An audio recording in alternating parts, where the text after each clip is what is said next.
Can everyone hear me? Yes, I can hear you. Okay, thank you. Thank you. All right, well, everyone, we'll go ahead and get started here.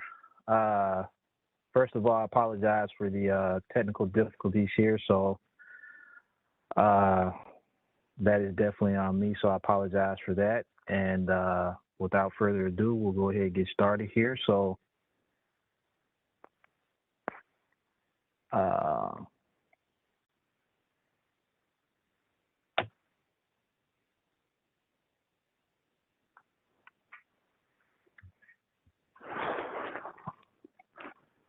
here we go.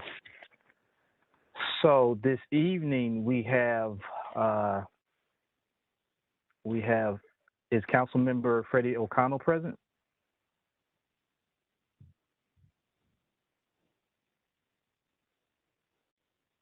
It does not look like he's logged on.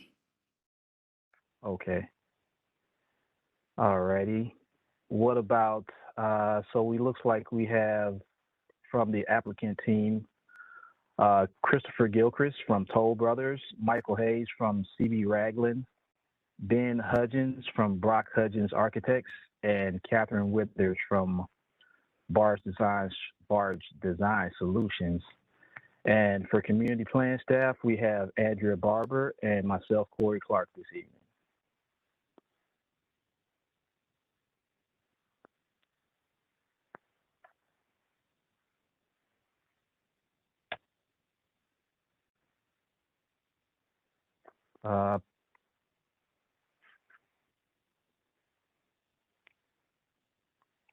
Okay, my PowerPoint is not letting me move forward here.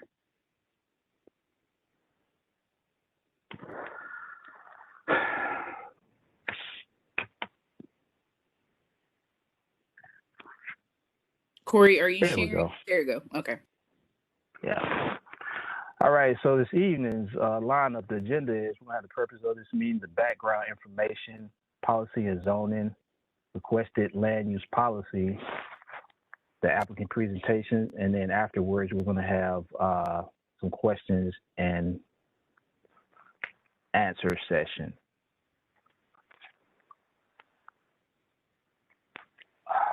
This is so give me. All right, here we go. Can everybody see still? Okay. All right.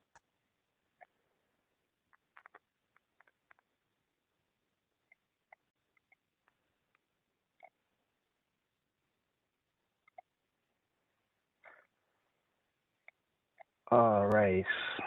I apologize about this. So why are we meeting this evening? The applicant team has submitted an application to the Metro Planning Department requesting a change to the land use policy for the area outlined with the red dash marks on the map that you see before you.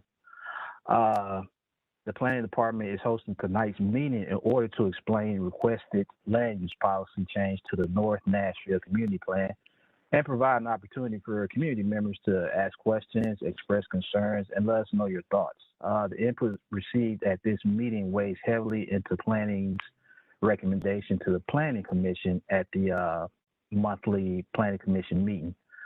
I will be listening, making notes on the questions and comments received tonight.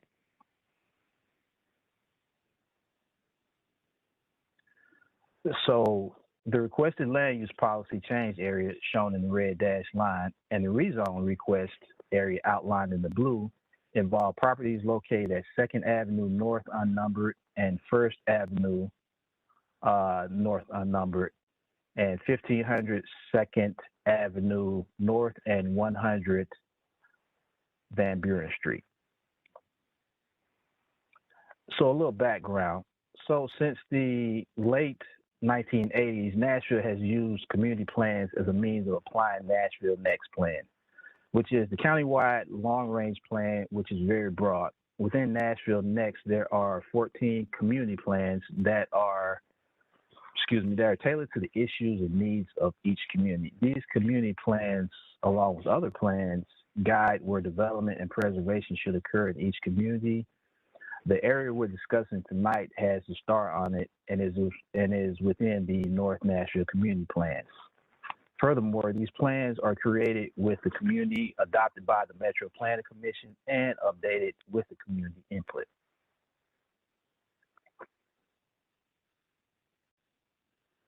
So in order to implement the vision established in the community plan, we use land use policy, which addresses the form and the character of development. Every single property in Nashville has a land use policy referred to as a community character policy. Each policy is defined in this document, the Community Character Manual. These policies are the standard by which future zone change requests are measured. We also use the Transact, which is a tool for categorizing, understanding, and guiding the various development patterns of a region from the most natural, which you see in front of you, T1, open space for areas such as Bell's Bend or Beaven Park, natural areas with no development, to the most intense urban, which is T6 downtown, the most developed part of Nashville.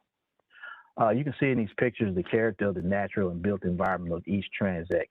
Highlighted is the T4 urban Transact, which applies to much of the North Nashville Community Plan. So why are community policies important? Community policy is important because it is the guidance that rezoning requests are measured against. If a zoning request is supported by the existing policy, there is a higher likelihood that the Metro Planning Commission will recommend approval. If the request is not supported by the existing policy, the Planning Commission is unlikely to recommend approval. So the applicant may apply to change to a policy that does support the zoning request. In this case, the applicant team is requesting a zone change to a zone that is not supported by the existing policy. So along with the rezoning request, they are also requesting to change the policy. So each property, as I said before, each property in Davidson County has a policy and a zoning district. Community policies provide guidance and represent the vision for an area. Applying a policy change with a plan amendment does not change the current zoning. Zoning is law, a set of regulations that control the physical development of land, including land use, density, height, setbacks, parking, access, landscaping, and signs. With this case, we see that the requested area is currently zoned industrial restrictive. The applicant has applied to change the zone to a specific plan to allow for mixed-use development.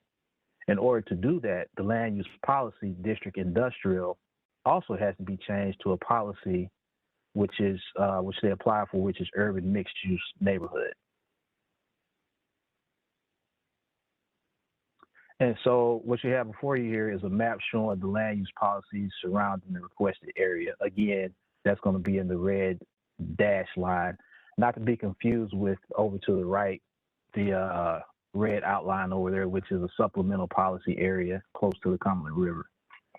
A portion of the site and majority of the area surrounding the site is urban mixed-use neighborhood shown in a light purple color. So the existing policy, as I stated before, is district industrial. These areas typically have a high connected internal street network adequate for the movement of freight traffic, which is also connected to external interstate systems and arterial boulevards. In general, permanent residential activities are not found in district industrial areas. And so the requested policy, you can see the intent is to maintain, enhance, and create urban mixed-use neighborhoods with a diverse mix of moderate to high-density residential, commercial, office, and light industrial uses. These areas will have high levels of connectivity and complete street networks with sidewalks, bikeways, and existing or planned transit. This policy is typically applied when there is an express interest in the area's development pattern progressing to promote a mixture of housing types, commercial, light industrial uses. And so that brings an end to my portion of the presentation here, and I am going to turn it over to the applicant team here. Catherine, you'll be taking over, and you'll be showing what you want to present tonight.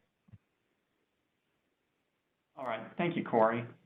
Can you enable share content? Somebody? Yeah, let me stop. And who's going to be presenting?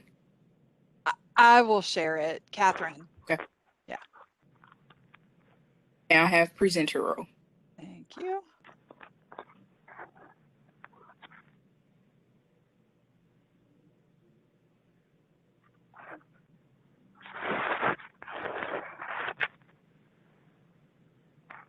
Are you guys seeing? Yes. Yes, we can see it, Catherine. Okay. All right, Christopher, go ahead. Okay. Well, first of all, thank you for your time this evening and providing us with this opportunity to present our project to the community prior to the Planning and Zoning Commission meeting. To begin, I'd like to give a little background and history of Toll Brothers. Toll Brothers is a luxury home builder founded in 1967 in the suburbs of Philadelphia. We first expanded into New Jersey and then into the Northeast corridor from Washington, D.C. to Boston. We became a publicly traded company in 1986, and we've grown to become a Fortune 500 company with operations in 24 states and 60 markets. Our focus has been and will continue to be on luxury housing. In the early 2010s, we established Toll Brothers Apartment Living to complement our home building business and to bring the quality of product we're known for to the rental housing space. Like our home building group, we first started apartment living in the Philadelphia region, and we've expanded it to the Northeast corridor and are now nationwide with projects in 13 states and growing. We've made a substantial investment in this division. We're committed to it. We're committed to the Nashville market, and we're very excited about it. Nashville's a great city with wonderful people, and we're looking forward to bringing this project to fruition. We first met with the historic Germantown Neighborhood Association in September 2021 and met with them last week on Monday, February the 21st. Based on community input we've received from them, we've updated our plans to include brick sidewalks on the street frontages, specified brick and metal panels as the primary building materials, incorporated Hall of Fame Washington streetscape lighting consistent with other projects in the area, and we will include trees from the desired species list to increase species diversity in the community. With me tonight are Michael Hayes from C.B. Ragland, our local partner on this project. C.B. Ragland is a local developer with extensive experience in Nashville. We also have Catherine Withers from Barge Design Solutions, who is our civil engineer and is also assisting us with the zoning process, and Ben Hudgens with Brock Hudgens Architects, a architecture firm with extensive multifamily experience in Nashville and throughout the Southeast. So I'll now turn it back over to Catherine to provide a summary of our plans for this project. Thanks, Christopher. So as Corey had showed, this is our project site. Together, it's 6 parcels that equal about 3 acres. And so Corey talked to the plan amendment is on the lower site, on the upper site, sorry, but our SP application rezoning also includes the property on the south side of the Greenway. So we have this wonderful resource of the Greenway running through the middle, but it also, bisects the site, and we've got some storms and sanitary easements that we've got to deal with here in the middle, and then we've got an NES substation and utility poles we're working around, and you can see the little bites out of the site. That is railroad right away. So those work together to shrink our footprint a little bit. And I've just got some slides to kind of walk around the site so we can get it in our minds. This is VanBuren. You see that NES substation and the poles. There are some stormwater problems that exist that this project will help solve. Today, there are not sidewalks in the area, but there is a lot of pedestrian activity. Corey had showed that map with the mixed use neighborhood policy, and this is a very desirable residential live, work, play community. So we know there's a lot of pedestrian activity in the area. This is 2nd Avenue, the front of our site.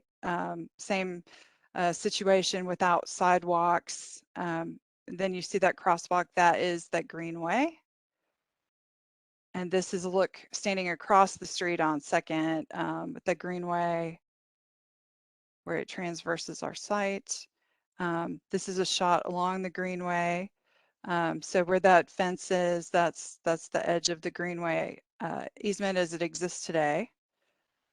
And this is drone shot kind of up above our site. You can see that vibrant urban mixed use character that that this project is consistent with, and you see the proximity to downtown behind there. Historic Germantown neighbors are kind of behind this edge of this newer development. So now that we've got that in our heads, I'll talk about the site plan. So as I mentioned before, the greenway, it runs through the center of the site. This is VanBuren, and then 2nd Avenue. And so this is a residential project. On the ground floor on VanBuren, there's amenity, leasing, and lobby space. The dark blue that you see flanking the greenway, those are the residential units. And at the ground floor, they will have stoop and door entries that open onto a private sidewalk network that flanks the greenway. And then there's the frontage of the units along 2nd Avenue. The parking is located on the northern parcel and is proposed to be connected with a pedestrian bridge that's at the 3rd floor. So the irregular shape of the property and those easements and overhead utilities that we have to work around, they do constrict the buildable envelope, but they also provide the opportunity to provide the green relief that makes this a desirable residential community. And these are the cross sections for the streets that will be provided. So where we have overhead utilities, we've had to use understory trees, but everywhere else we would have the canopy trees. So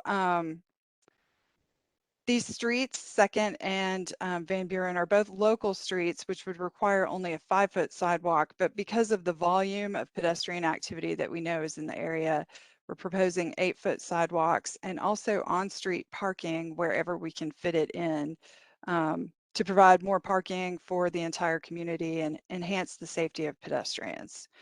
And then on VanBuren, there is another problem with a gas line that runs where we'd want to put trees. So we've had to use grasses here, but between the sidewalk and the building that you'll see in the site plan next, we've been able to, this is the VanBuren side, we've been able to provide trees.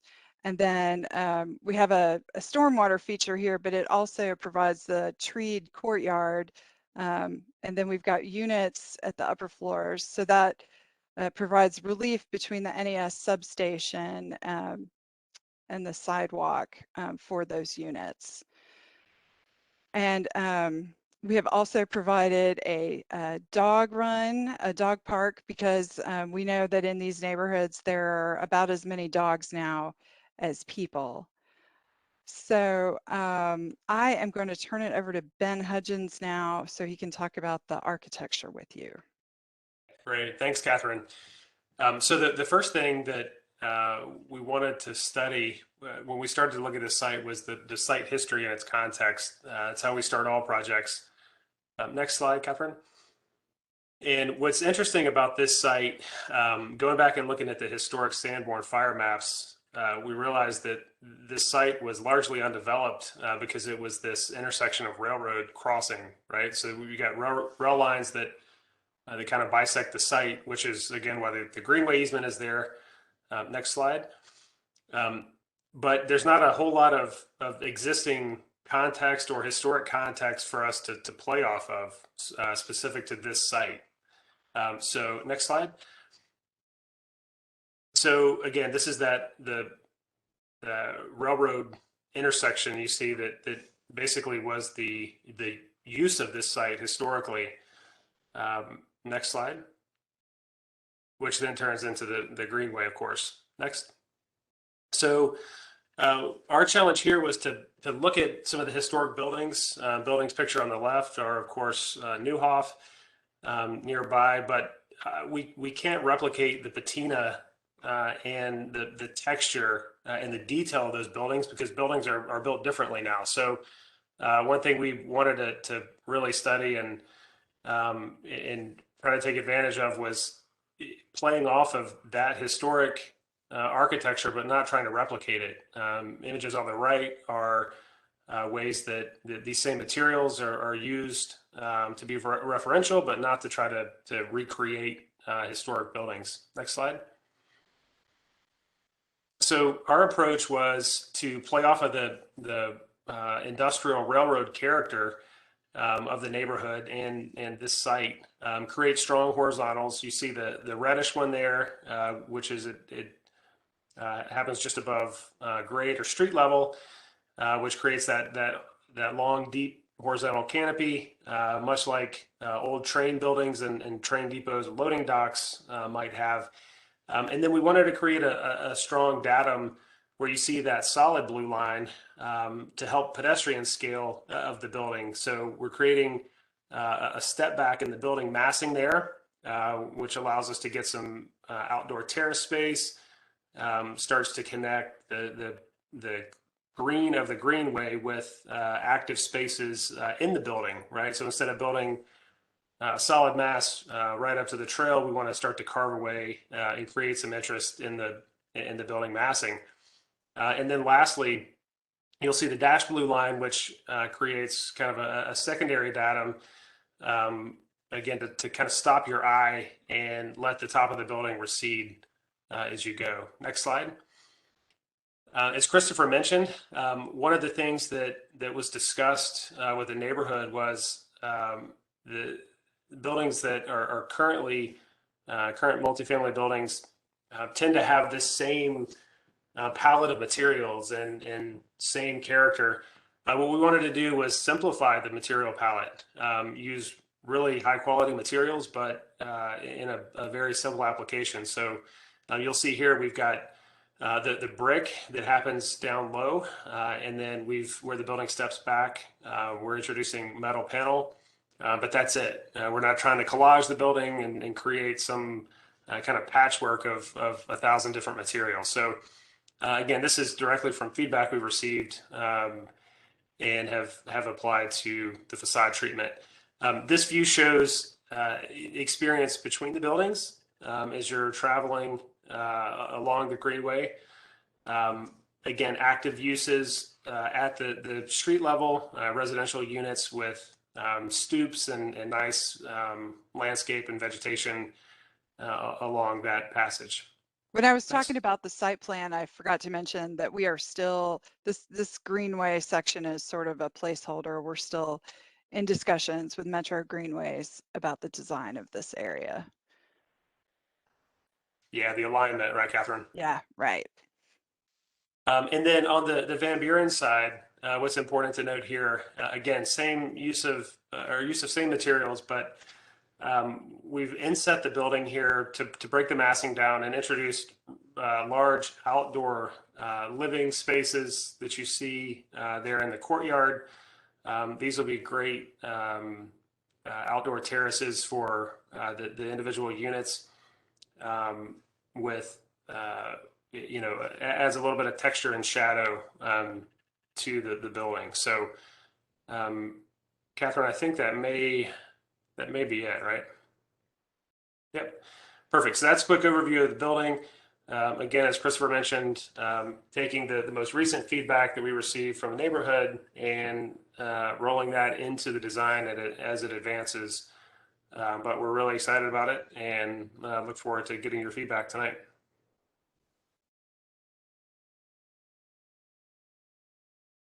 Catherine, you want to go back to the Greenway view maybe? Just to park it. Yeah.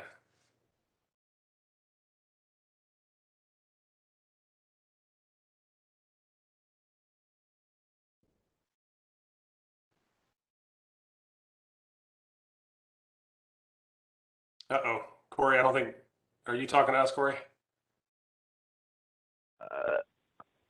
Yes, can you hear me? Okay, yep, can hear you now. Yep. All right, good deal, good deal. All righty, well, does anyone that's in attendance have any questions, comments, concerns for the applicant team?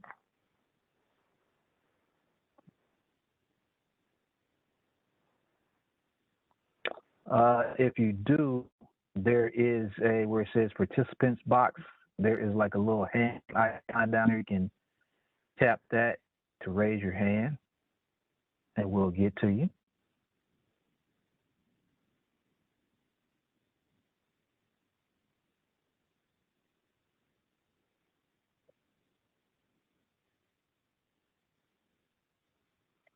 Hey, Corey, it looks like there's a question in the Q&A. It says, would the green space be publicly accessible?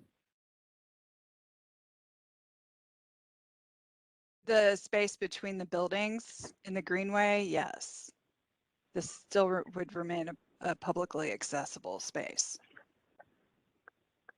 And Catherine, I think, you know, one thing you could add there is it's currently public space, flanked by an industrial building and an industrial site and barbed wire and chain link fences.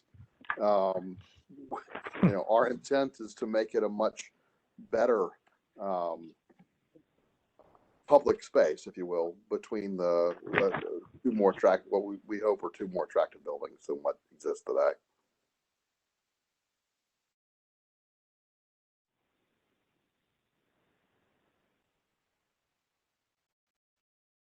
All right, Naomi, that answers your question there. And thank you, Michael, for that. Thank you guys there for that explanation there, or clarifying that. Do we have any more questions?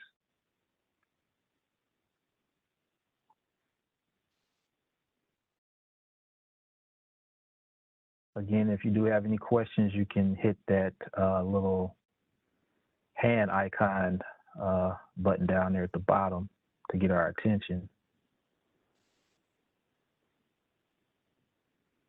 Okay, going once, going twice. All righty. Well, if no one has any more questions, let me, Sade, can I get back the presenter role so I can share the last slide I have?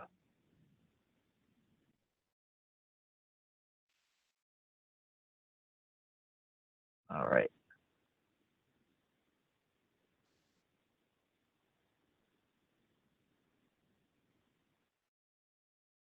So questions, discussion, we've passed that. So to everyone in attendance, first of all, I want to say thank you for being here this evening. Thank you to the applicant team for your presentation. And so the next steps we have, if the people who are in attendance, if friends or neighbors who couldn't attend, for whatever reason, they can go back and view this meeting. It's being recorded, and it's going to be available on the Metro Nashville's planning department here within the next couple of days if you want to go back and review what was presented here tonight. And so this project is tentatively scheduled to appear March the 24th at the Metro Planning Commission meeting. All things considered, I think we're still on track for that. And if you have any comments or concerns, you can reach out to me, email me at corey.clark@nashville.gov, or you can drop me a line, give me a call at area code 615-862-7155.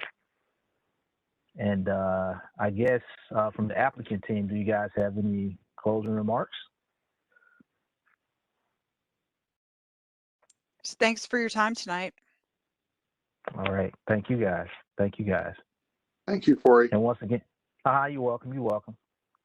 All right. Once again, everybody that was attending, thank you for attending this evening, and everyone have a good night. Too. Thank you. All right, Bye. bye-bye.